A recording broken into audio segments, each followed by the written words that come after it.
welcome to Turn the Page, the official podcast of the Syosset Public Library.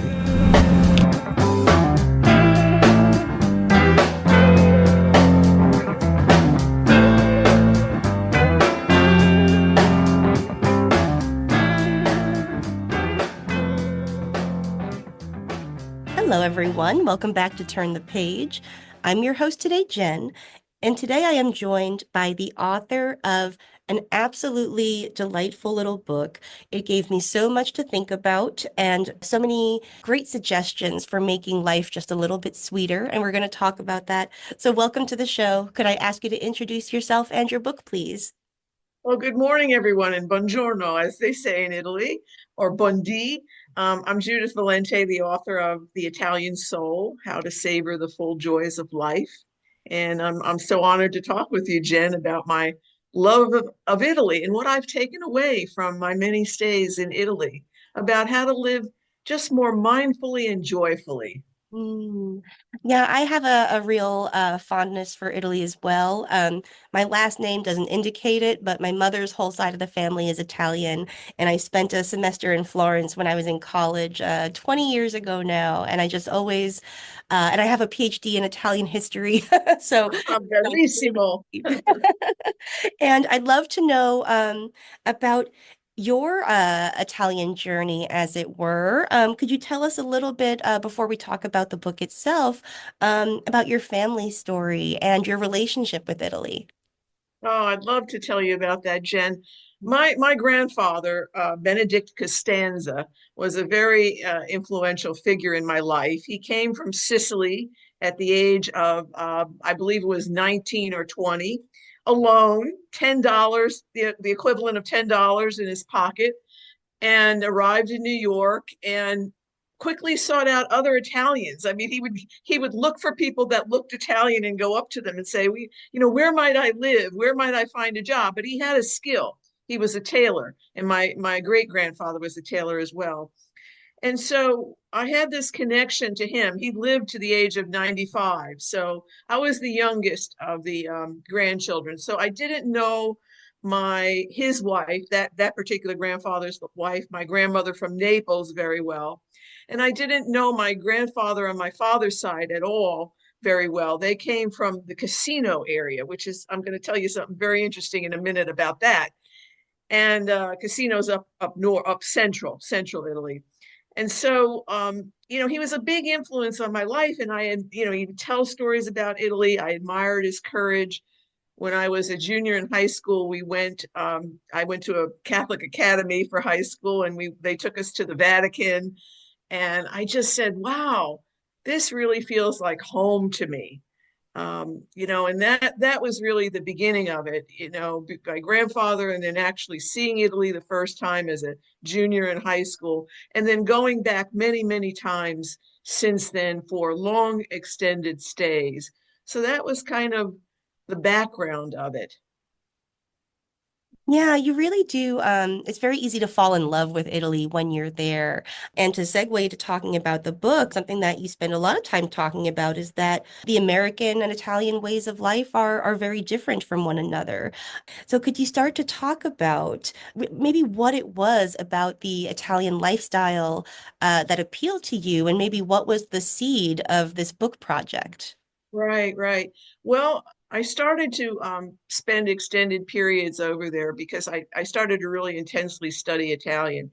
And I had already been interested in the contemplative life, the monastic life, and how we could take that wonderful contemplative Catholic tradition, the monastic tradition, those practices, those prayer traditions into our everyday lives in a secular world. All of my previous 6 books are about living a more contemplative life in the world. And then I started to spend extended periods. I took early retirement from my career in journalism. I had worked at PBS, at 2 NPR affiliates, at the Wall Street Journal, the Washington Post. And I took early retirement and started to spend extended periods in Italy. And I realized that there was something almost in the Italian genes that allowed them to live more mindfully and to live more contemplatively. And I started to think about, well, what were some of these things? What were some of these things that I was seeing that they do, and how could I incorporate them into my life? And then in writing the book, how others can incorporate them into their life. So a big thing is, even though I'm an Italian American, I'm very American in that I've been a workaholic and an overachiever all of my life. And I don't know when to stop work. And one of the things that impressed me was Italians work to live. They don't live to work. And many of us Americans live to work. We work 7 days a week. We're on all the time, on the computer, on the cell phone. And a little anecdote might illustrate this for your listeners. My Italian teacher from Illinois State University, where I was studying Italian, eventually moved back. I took her classes for a few years, and then she eventually moved back to her hometown of Guardiagrele. And so I went to Guardiagrele and spent some extended stays. Well, one weekend, she invited me to have dinner with her parents, her and her husband. Sunday dinner is huge in Italy, and families still get together for Sunday dinner, which is something I talk about in the book. And I usually write a column for medium.com on Sundays. And so I bring my computer along because I think I'm going to work on my column right before the dinner begins. And so I pull out my computer at one point and put it on the table, not the dinner table, but sort of a coffee table. And my friend's mother looks at me kind of funny. And I said, "Oh, I'm just going to finish this column that I need to write. I write this column every Sunday." And she just looked at me and she said, "It's Sunday." And so I closed the top of the computer, put it away for the rest of the time that we were there. But here's the lesson I drew from that, which I've never forgotten, which is we had a lovely long dinner. It was a typical Italian Sunday dinner that lasted about 2 hours or more. We had time to walk along the Adriatic shore because my Italian teacher had a condominium near the Adriatic Sea. We took this long leisurely walk, and I still got my column done and out on that Sunday. So that really taught me something about, keeping the Sabbath holy, you might say. That's just one example. It's such a great example. And, I imagine journalism is a career that particularly encourages and rewards workaholism and sort of working odd hours and meeting deadlines. So, yeah, coming up against that lifestyle where there is time for everything. I really loved that one turn of phrase really early in the book, that there is time for everything. We are so worried that there's not enough time, and we spend and ironically, often there isn't because we've spent so much of that time worrying. But Absolutely. It's not that Italians don't worry or that they don't work hard. It's the third largest economy in Europe. And it's not that they don't work hard. They do, but they know when to stop work. Something else I admire, Jen, about the Italians is their sense of style. And it's really important to them. They have an expression called fare bella figura, to create a good impression, to create a good figure. And it's really about self-care and self-respect. And I have another little story for you and that your listeners might enjoy.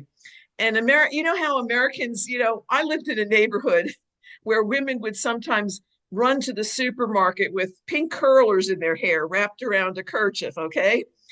And here at Illinois State, where I studied Italian here in Illinois State, I see kids going to school in their pajama bottoms, okay? This would not do in Italy, okay? This is not fare la bella figura. Well, an American woman that I know married an Italian man, and early on in their marriage, they were over in Italy visiting his relatives, and she put on this kind of like old tattered jumpsuit, gym suit, to go out shopping, to go to the butcher shop. And the husband says to her, "Are you going to wear that to go to the butcher?" And she says, "Yeah, I'm not going to run into anybody who knows me."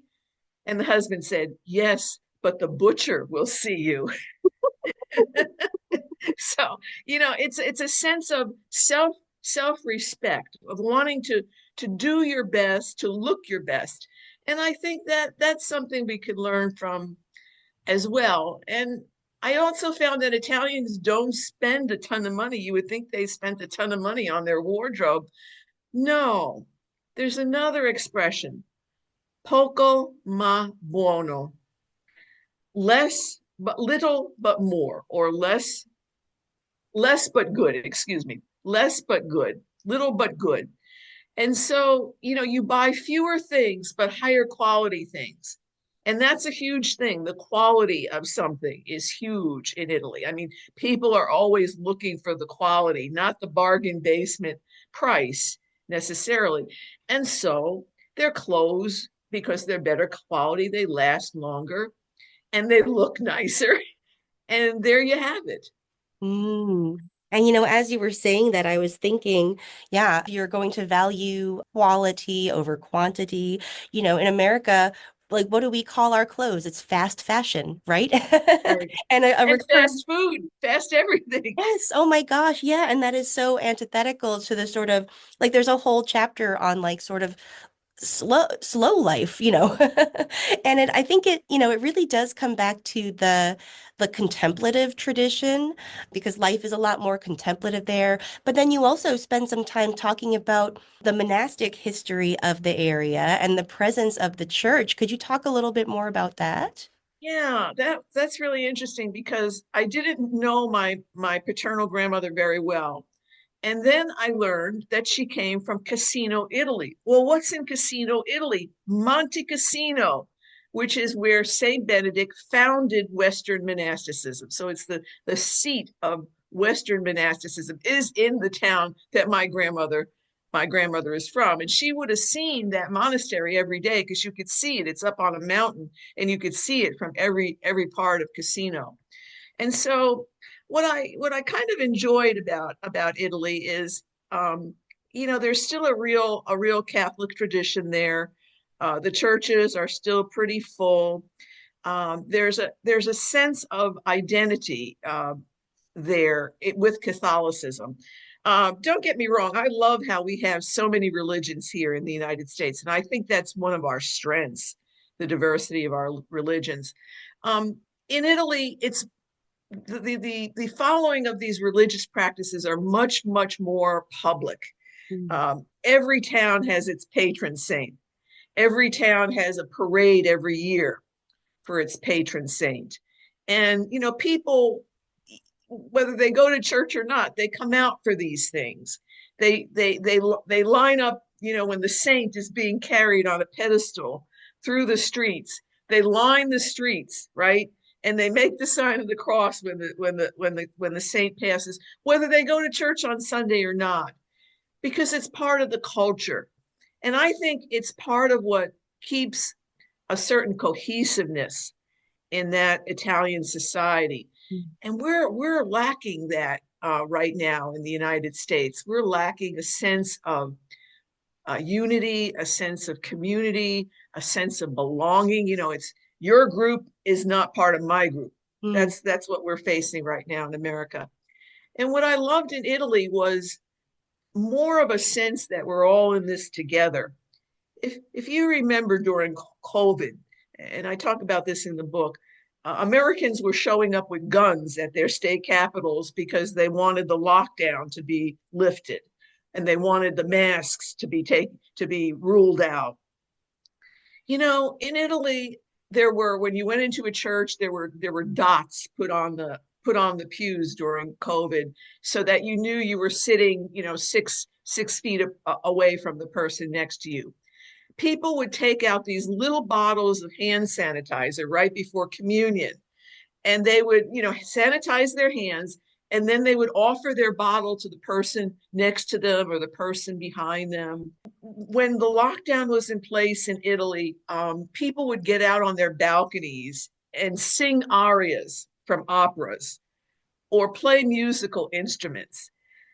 There was truly a sense that they were in that together because of course they knew plagues. They had plagues in their history, but they also had that sense of belonging and community where families, often live within a certain circumference of each other. People stay in the same hometown or the same province for their whole lives. Mm. And we've just grown very, very separate in the United States and very disparate. And I think we could learn something from the Italian people in that regard. Absolutely. I really loved how that sense of community related to a phenomenon that you talk about. I hope I pronounce it right. It's been a while since I studied Italian. Chiacchiera, the sort of Oh, beautiful. You chatter. pronounced you pronounced it beautifully, Oh, Jen. Chiacchiera. thanks. Oh, that's yeah. One of the things that struck me when I first started staying in Italy quite a bit was how much talking goes on. You know, I have friends who every morning they get up, they say hello to their wives or their, whatever, and then they rush to the piazza to meet with their friends and have a coffee with their friends at the local cafe, have an espresso with their friends. And they just stand around like in front of the church or, just talking. And I noticed this among young people too. I have a cousin who lives in Casino, a distant cousin named Mario Valente. And I noticed on Saturday nights, you barely could walk in front of the Catholic Church in the main square. And there were all these teenagers there. And what were they doing? Talking, just talking to one another. And I thought, this is beautiful. This is beautiful. I mean, maybe teenagers go to the mall in the US and talk, but I liked how they had this, Saturday congregating place outside and they were all chit-chatting and what have you. So, yeah. Also, we got to know an old man named Franco Malatesta, who I write about in the book, who, every day put on, a lovely jacket and his fedora hat, walked down 3 flights of stairs from his apartment, walked 10 minutes to the cafe, and met these buddies of his who were all retired. And they would sit and they would talk for an hour. They would, read the paper, buy an espresso and talk for an hour. And, he told me that after his wife died, that was one of the things that kept him going, that he had a place to go where he could congregate with friends. And I wonder how many of us have a place we can go where we know we're going to meet friendly voices and friendly faces. Maybe sometimes if you go to the same Starbucks, for example, Mhm. every day that might happen. But you know what I see in Starbucks? I see individuals at separate tables looking at their cell phones, reading something on their computer. They're not really engaging with the people around them. And that would never do in Italy. You could never sit for 10 minutes in a cafe without somebody striking up a conversation with you. Yeah, when I was doing my semester there, it was fall 2004, and I was with another student, and we stopped into a little coffee shop to get an espresso. And my friend said, "Can I get this to go?" And they were like, "To go? No." No, you drink it here and you talk to us. You drink it and you talk, Yeah. yes, absolutely. Well, another funny anecdote is my husband got bronchitis one time when we were there, and he had to go to the doctor's office every day and get a shot because they don't really give you antibiotics. They give you shots, and shots of penicillin and things like that. And I noticed that the same people were at the doctor's office every day. And I was like, wow, I wonder why these people are that sick. They didn't look that sick. No, they were going for the conversation. They were going to see who of their friends were in the doctor's office, who they could talk to. And so it was kind of funny because it was totally different from an experience at the doctor's offices here in the States. Oh my gosh, absolutely. Wow, that's so fascinating. It really is a very different way of life, but I think one that does have a lot to lend to our particularly like rushed uh not present, American culture. I think that's a big part of Italian culture too, is just being present to the moment that you are in and not pulled in a million different directions by your phone or your job or what have you. It's a much more considered and deliberate, I feel like. That's a very good way to describe it. Now, it's not to say that people don't have worries and there aren't stresses. A funny story is I was there over Christmas a couple of times and wanted to mail cards to people in the States, Christmas cards. Well, I went to the post office, waited on the long line, brought my cards up and, made sure with the person at the window that they had enough stamps on them for the United States. Well, this was early December. My friends finally got their Christmas cards in March. and so, some things don't work terribly well in Italy. And what I found out, Jen, you just have to laugh. Yeah. Hmm. And another time we were renting an apartment for 3 months. We wanted to get internet. It didn't have internet, didn't have wireless.